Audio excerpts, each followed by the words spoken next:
Oh, hi, Mark. Oh, hey, Johnny, what's up? I have a problem with Lisa. Welcome to Watch Mojo, and today we're counting down our picks for the movies everyone loves to hate. But the girls were never your future. I was. Number 10, Super Mario Brothers. Name? Mario. Last name? Mario. Okay, what's your name? Luigi. This live-action adaptation of the popular video game franchise was initially blasted for the liberties it took with the source material. The film's grungy setting, mature themes, and confusing lore upset moviegoers upon release. I know this is gonna sound a little strange, but I want you to meet my father. But the unique qualities that once inspired anger became appreciated over the years. Devoted viewers were able to bring back the film for multiple public screenings. And because some people couldn't get enough of the world, a few fans recut the movie with deleted scenes, and others illustrated and wrote a webcomic sequel. It's safe to say that the Super Mario film found a one-up mushroom and got an extra life. I'd call them the Super Mario Brothers.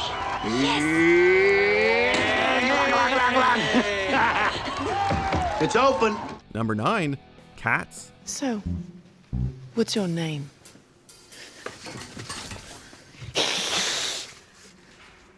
Cat got your tongue? When the first trailers for the feline theme musical were released, audiences couldn't believe their eyes. The CGI that brought the anthropomorphic cats to life alternated between looking horrifying and unfinished. Outside of the special effects, audiences unfamiliar with the story found the jellicle plot extremely difficult to understand. Jellicle cats come out tonight. Jellicle cats, come one, come all. The Jellicle moon is shining bright. Jellicles come to the Jellicle ball. Since not enough moviegoers went to see the film during its initial release to satisfy their curiosity, it got killed at the box office. But it became apparent that Cats had 9 lives. Fans clamored to re-watch the flop in public venues and at home just to show others how ridiculous the movie's look and plot were. In a few years, we wouldn't be surprised if we heard that Cats sold out yet another moonlight screening. I can smile at the old days. I was beautiful then. Number 8, B-Movie. I know, I'm so You're talking. I know, I'm sorry. I'm so sorry. No, it's okay. It's fine. Just, I know I'm dreaming, but I don't recall going to bed. A story centered around a bee who uses his ability to speak English to soothe the human race over their use of honey sounds like the idea for an absurd sketch. But DreamWorks took this concept and expanded it into a full-length feature. Both critics and audiences were mixed about the bizarre premise, insect puns, and romantic tension between Barry the bee and a human woman. What exactly is your relationship to that woman? In the years following the movie's debut, the internet universally agreed that the film was a great source of comedy. Fans turned various screenshots into easily digestible memes.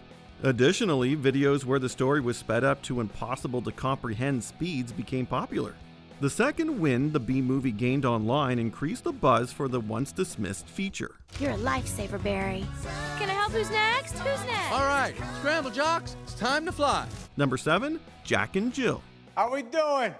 Where were you? I've been waiting forever for you. This place is creeping me out. Adam Sandler starred alongside himself when he played both of the fraternal siblings in an infamous comedy. Before its wide release, critics warned that the film was full of obnoxious characters, tasteless gags, and pointless cameos. None of those red flags kept audiences away. During its run in theaters, Jack and Jill stayed in the top 10 of the domestic box office for 5 weeks and nearly doubled its budget. Did moviegoers consistently show up to see Al Pacino try to woo Adam Sandler's Jill? Finally, I found the one woman with all her rough hewn charm who will lead me back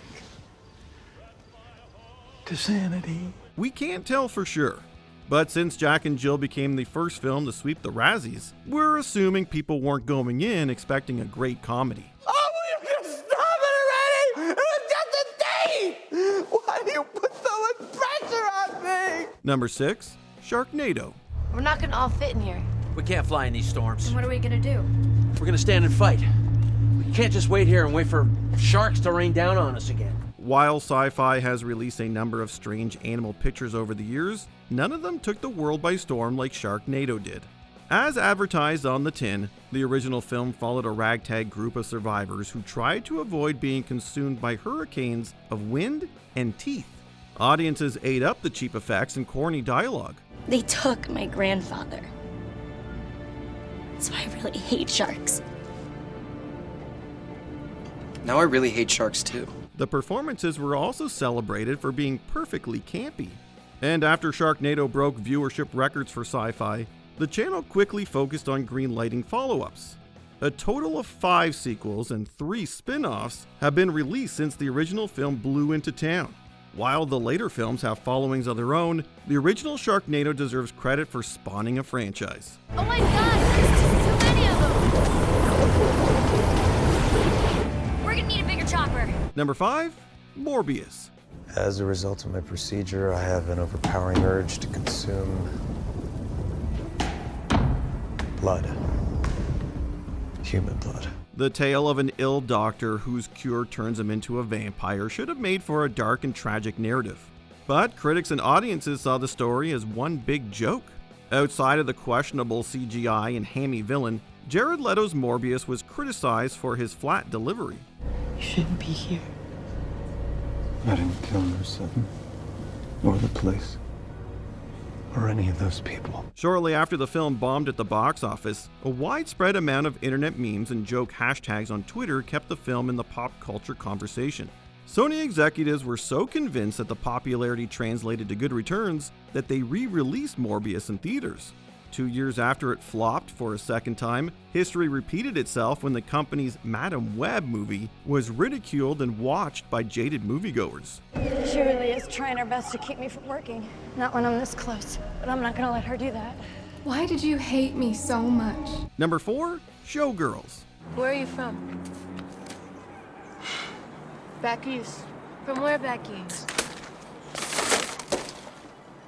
Different places. Since this edgy erotic film carried an NC-17 rating, it had trouble bringing in enough people to fill theaters. It didn't help that those who saw the full picture didn't think it was very good. The steamy scenes were seen as over-the-top and exploitative. When combined with an inconsistent tone, baffling dialogue, and twist-filled story, viewers got a product that felt messy. I've had dog food. You have? Mm-hmm. Long time ago. Although the film had a rough financial start, it tripled its budget thanks to strong rental sales alone. Contemporary audiences and critics have also argued that Showgirls is actually a hidden masterpiece.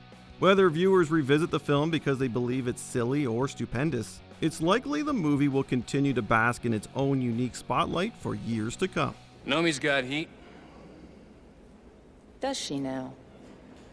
Yes, she does. Oh, in a totally different way, of course. Number 3, Troll 2. I managed to keep them from eating. Now, you have to convince them to leave here. This is an evil place. It is the kingdom of the goblins. Despite not being a sequel to anything and featuring goblins, this movie was presented as a follow-up to a previous Troll film. While that point alone would have been enough to cause confusion, the nonsensical plot ensured everyone left the theater scratching their heads. The film follows a boy who tries to save his family from being turned into plant food for goblins. Along the way, he has to avoid massive plot holes, cheesy effects, and infamously over-the-top performances. They're eating her! And then they're going to eat me!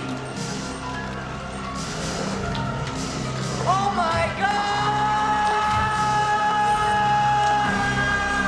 It was practically laughed out of the theaters back in the 90s.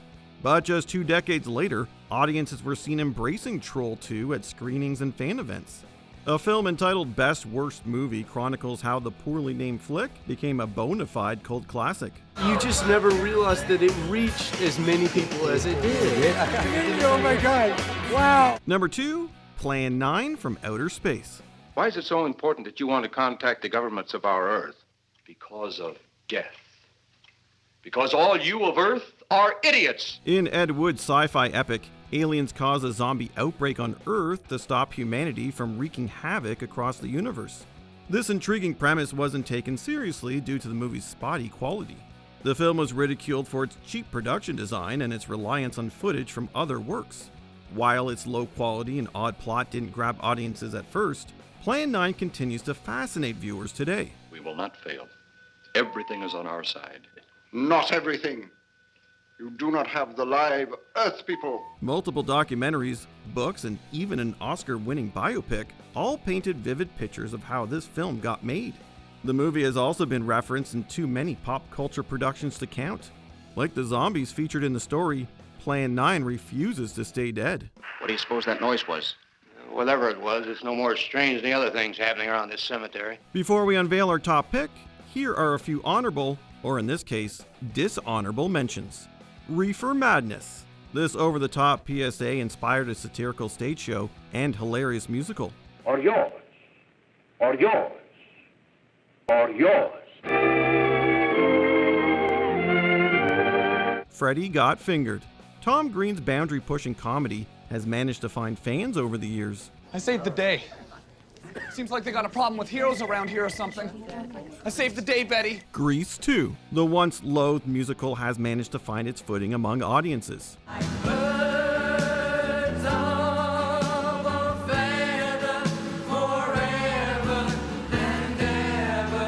Batman and Robin. The movie that killed a franchise is now seen as a campy cult comic book film. Watch the numbers, Batman, for they're the harbingers of your doom. Can you feel it coming? The ice cold of space. Ah. Mac and Me. This E.T. ripoff found new life as a beloved flop and Paul Rudd running gag.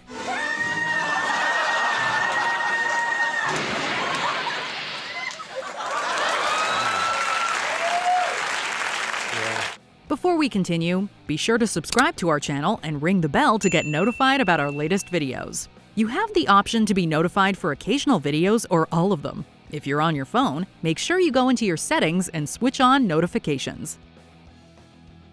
Number 1, The Room. What a story, Mark. Yeah, you can say that again. I'm so happy I have you as my best friend. There's no way to talk about beloved bad movies without stepping into The Room. Although it was billed as a drama about romance and betrayal, viewers thought it was a parody of both genres. The leads lacked chemistry, characters appeared and disappeared without explanation, and serious moments became laughable due to the bizarre performances. You betrayed me, you're not good, you're just a chicken. Chip, chip, chip, chip, chip. Director and star Tommy Wiseau's movie would have faded into obscurity if it wasn't for word of mouth. After news spread of how poorly made The Room was, screenings for the film continuously sold out. Not only do showings continue to do well today, but the movie got a critically acclaimed biopic and will be remade. But even without pop culture follow-ups, The Room still would have earned its cult classic status. You are tearing me apart, Lisa! Why are you so hysterical? What movie do you love to hate watch? Convince us to buy a ticket in the comments below. Didn't you enjoy it? That's not the point. Did you enjoy this video? Check out these other clips from WatchMojo, and be sure to subscribe and ring the bell to be notified about our latest videos.